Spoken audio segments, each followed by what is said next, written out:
خواتین و حضرات، اگر آپ نے ابھی تک ہمارا نیا چینل ناولستان سبسکرائب نہیں کیا تو اسے سبسکرائب کر لیں۔ وہاں ملیں گے آپ کو اسلامی اور تاریخی ناولز۔ چینل کا لنک ڈسکرپشن میں موجود ہے۔ دیکھتے رہیے ناولستان اور اردو داستان۔ اشرف ڈار نے جو ہی سری نگر بانڈی پورہ روڈ سے نکل کر بانڈی پورہ کا رخ کیا، اس کے اور اس کے ساتھیوں کی رفتار تیز ہو گئی۔ انہوں نے یہاں تک کا سفر بہت تیزی سے کیا تھا، مگر اب مزید تیزی کی ضرورت تھی۔ وہ جانتے تھے کہ بارسو گاؤں سے پہلے انہیں کسی کی رہنمائی اور مدد حاصل نہیں ہو سکے گی۔ بارسو تک کا سفر انہیں محض یادداشت کی بنا پر کرنا تھا۔ اس کے بعد انہیں ایک گائیڈ ملنے کی توقع تھی جو انہیں آزاد علاقے تک لے جانے کا ذمہ دار تھا۔ اشرف کے تمام ساتھی چھاپا ماروں کے خاص اور محتاط انداز میں سفر کر رہے تھے۔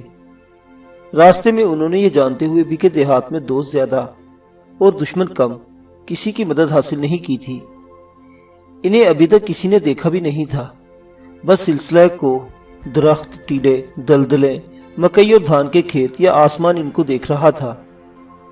اشرف نے ستاروں بھرے آسمان پر بغور نظر ڈالی، یہ اندازہ لگایا کہ وہ سڑک چھوڑنے کے باوجود درست راستے پر جا رہے ہیں، اور راستے کے صحیح ہونے کا یقین ہوتے ہی اس کی رفتار تیز ہو گئی۔ رام بان میں داخل ہونے والی گاڑی کی ہیڈ لائٹس بند تھی، صرف پارکنگ لائٹس روشن تھی۔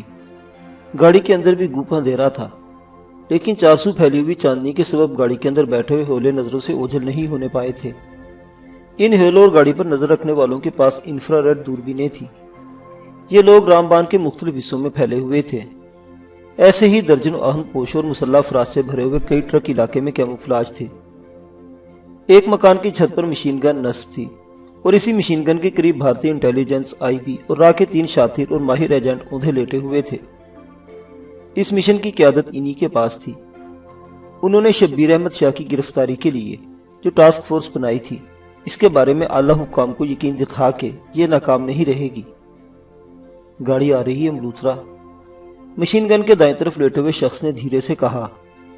ہاں، بانہال ہیڈ کوارٹر نے سارے اطلاعات بالکل درست دی ہے۔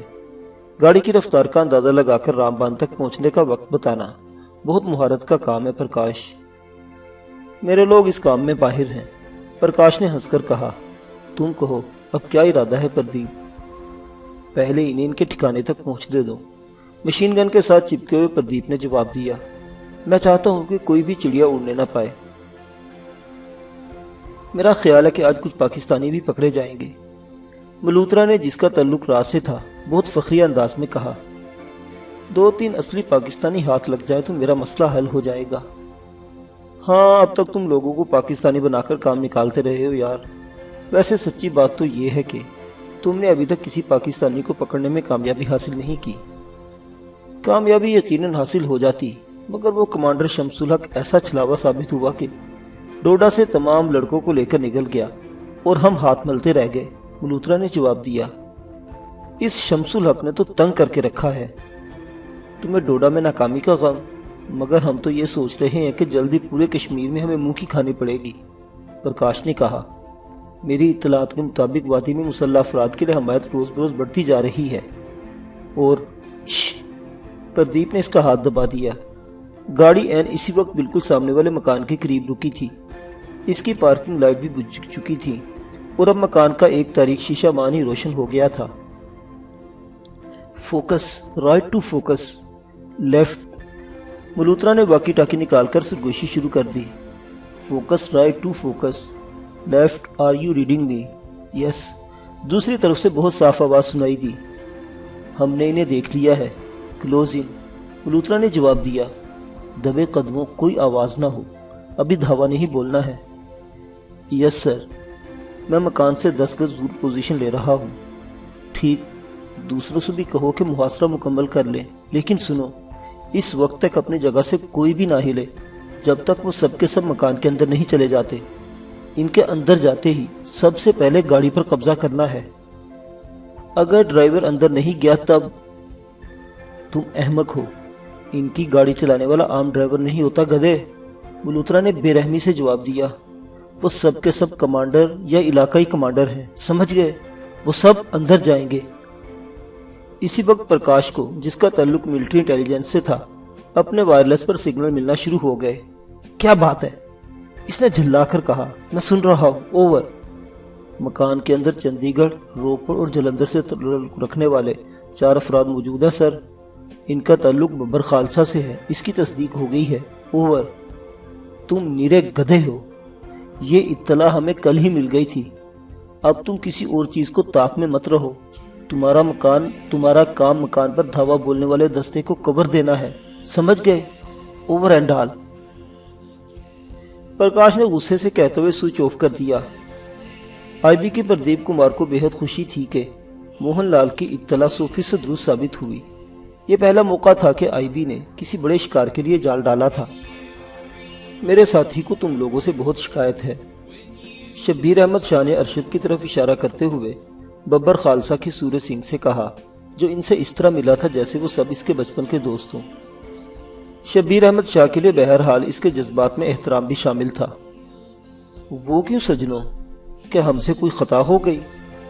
سورج سنگھ کی اردو بہت اچھی تھی۔ اس نے دہلی میں تعلیم حاصل کی تھی، مگر جرنیل سنگھ بھنڈراوالا کے قتل کے بعد تعلیم ادھوری چھوڑ کر وہ امرتسر چلا آیا تھا، جہاں اس نے مسلح جتھوں میں شمولیت اختیار کر لی تھی۔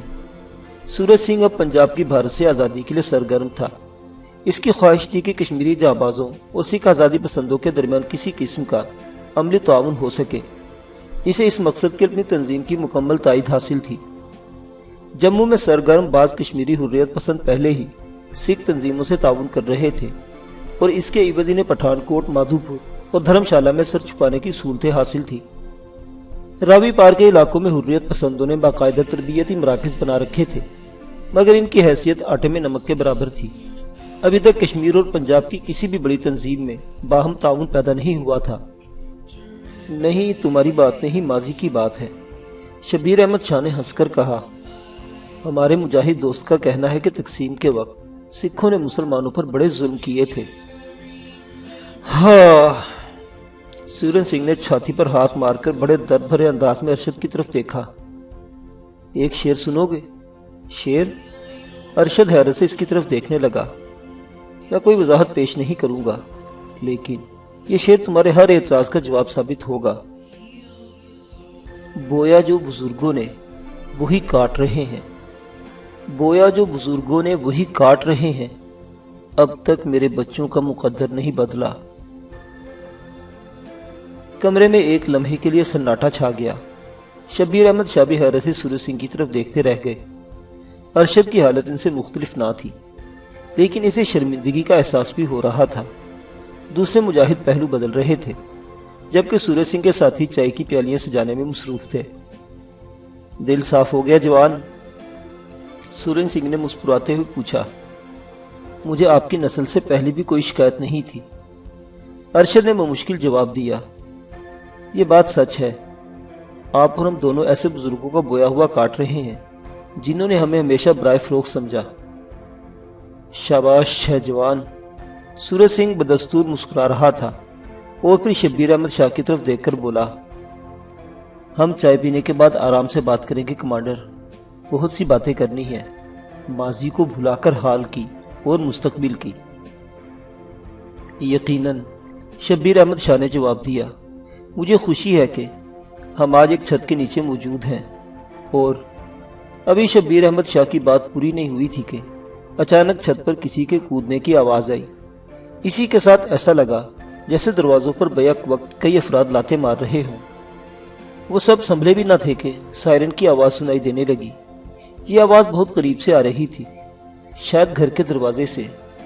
سورج سنگھ! شبیر احمد شاہ تل ملا کر اٹھ گئے۔ سریندر! سورج سنگھ دھاڑا، اس کی آنکھیں سرخ ہو گئی تھی۔ اس نے پستول کی طرف ہاتھ بڑھایا۔ کمرے میں اس وقت صرف یہی ایک ہتھیار تھا۔ شبیر احمد شاہ اور ان کے ساتھی غیر مسلح ہو کر آئے تھے۔ اسی وقت دروازہ ٹوٹ گیا۔ ہینڈز اپ! سیاہ لباس والے کئی کمانڈوز ایک ساتھ بھرا مار کر کمرے میں گھس آئے۔ انہوں نے بہت پھرتی سے پوزیشن سنبھال لی تھی۔ 3 افراد سورج سنگھ کی طرح جھپٹے تھے، مگر اس سے قبل کہ وہ اسے دبوچ لیتے، ببر خالصہ کے کمانڈوز نے پستول کی نال منہ میں رکھ کر لبلبی دبا دی تھی۔ شبیر احمد شاہ دھماکے سننے سے پہلے ہی منہ دوسری طرف پھیر لیا۔ سورج اس وقت اپنا خلوص ثابت کرنے کے لیے صرف یہی کر سکتا تھا جو اس نے کیا۔ لیکن شبیر احمد شاہ کو اندازہ تھا کہ ان کی اس طرح گرفتاری کیا گل کھلائے گی۔ ایک طرف تو کشمیری مجاہدین آئندہ سکھوں سے اس طرح رابطہ نہیں کریں گے، دوسری طرف بھارتی ایجنٹ یہ تاثر دینے کی کوشش کریں گے کہ خالصتان کے حامیوں نے کشمیریوں سے پھر غداری کی ہے۔ انہیں سب سے زیادہ افسوس اپنی اس طرح گرفتاری کا تھا۔ سری نگر کے پولیس ہیڈ آفس میں جو ہی یہ خبر پہنچی کہ شبیر احمد شاہ کو گرفتار کر لیا گیا ہے، وہاں ہلچل مچ گئی۔ ایس پی عبداللہ نے یہ خبر سنتے ہی انسپیکٹر زین الدین کو دیکھا، جن کا چہرہ سوج چکا تھا۔ وہ مغموم انداز میں سر ہلاتے ہوئے کمرے سے نکل گئے۔ اس کے فوراً بعد ایس پی عبداللہ اپنی کیپ پہنے ہوئے غلام جیلانی پنڈت کے کمرے کی طرف دوڑ گئے۔ انہیں بتایا گیا تھا کہ اشوک پانڈے اور دیگر افسران وہیں موجود ہیں۔ ڈائریکٹر جنرل پولیس کے کمرے میں جشن کا سماں تھا۔ پانڈے اس طرح ہنس رہا تھا کہ اس کے گندے مسوڑے بھی نظر آ رہے تھے۔ پنڈت نچلا نہیں بیٹھ رہا تھا۔ آئی بی کے موہن لال کی تو حالت عجیب تھی۔ وہ اپنے اعلیٰ افسروں کی موجودگی کے باوجود ناچ رہا تھا۔ سی آر پی کا تیواڑی ٹانگ پر ٹانگ رکھے مسلسل کچھ گنگنا رہا تھا۔ اس کی آنکھیں چڑی ہوئی تھی۔ راہ کا اسٹیشن آفیسر وائرلیس پر کچھ کہہ رہا تھا۔ آؤ عبداللہ صاحب، غلام جیلانی پنڈت نے مسکرا کر نعرہ مارا۔ بڑی زبردست کامیابی ہے بھائی۔ یس سر۔ عبداللہ خالی کرسی پر بیٹھ گئے۔ ایس پی صاحب، بہرحال میری اس کامیابی سے خوش نہیں ہوں گے سر۔ موہن لال نے سر جھٹک کر کہا، میرا خیال ہے کہ یہ تو سرے سے خوشی نہیں ہو سکتے۔ کیا بک رہا ہے موہن لال؟ پانڈے نے غرا کر کہا، یہ مت بھول کہ عبداللہ صاحب تجھ سے کہیں بڑے افسر ہیں۔ شانتی شانتی، تیواڑی نے میز پر ہاتھ مار کر کہا۔ پانڈے جی کو اس طرح چلانا اچھا نہیں لگتا۔ ویسے موہن لال کی حوصلہ افزائی کرنی ضروری ہے عبداللہ صاحب۔ یہ سارا کارنامہ اپنے موہن جی کا ہے۔ اگر یہ کھوج نہ لگاتے تو اتنی بڑی کامیابی ہرگز نصیب نہیں ہوتی۔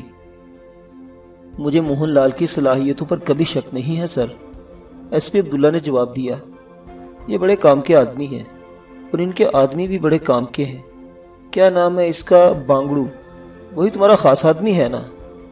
میں اپنی سورس کسی کو نہیں بتاتا جناب، موہن لال نے اکڑ کر جواب دیا۔ میری رائے یہ ہے کہ اب شاہ جی کو سری نگر لا کر اچھی طرح تفتیش ہونی چاہیے۔ ڈی آئی جی پانڈے نے منہ چلاتے ہوئے کہا، کیا ایسا تو نہیں کہ وہ اسے جموں لے جائیں؟ ایسا نہیں ہونا چاہیے۔ ایس پی عبداللہ فوراً بولے، سارا کارنامہ سری نگر کے موہن لال کا، اور کریڈٹ لے جائے جموں کا شانتا رام؟ نہیں سر، اگر شبیر احمد شاہ کو جموں لے جانے کی کوئی تجویز ہے تو آپ اس کی مخالفت کریں اور انہیں حکم دے کہ اتنے بڑے ملزم کو فوراً سری نگر لایا جائے۔ یہ بات درست ہے سر۔ موہن لال بھی گھبرا گیا۔ اسے خدشہ ہو چلا تھا کہ کہیں واقعی جموں کا کوئی شانتا رام اس کامیابی کا سہرا اپنے سر نہ باندھ لے۔ میں ابھی بات کرتا ہوں۔ Ghulam Jilani Pandit desktop wireless کی طرف جھکتا چلا گیا۔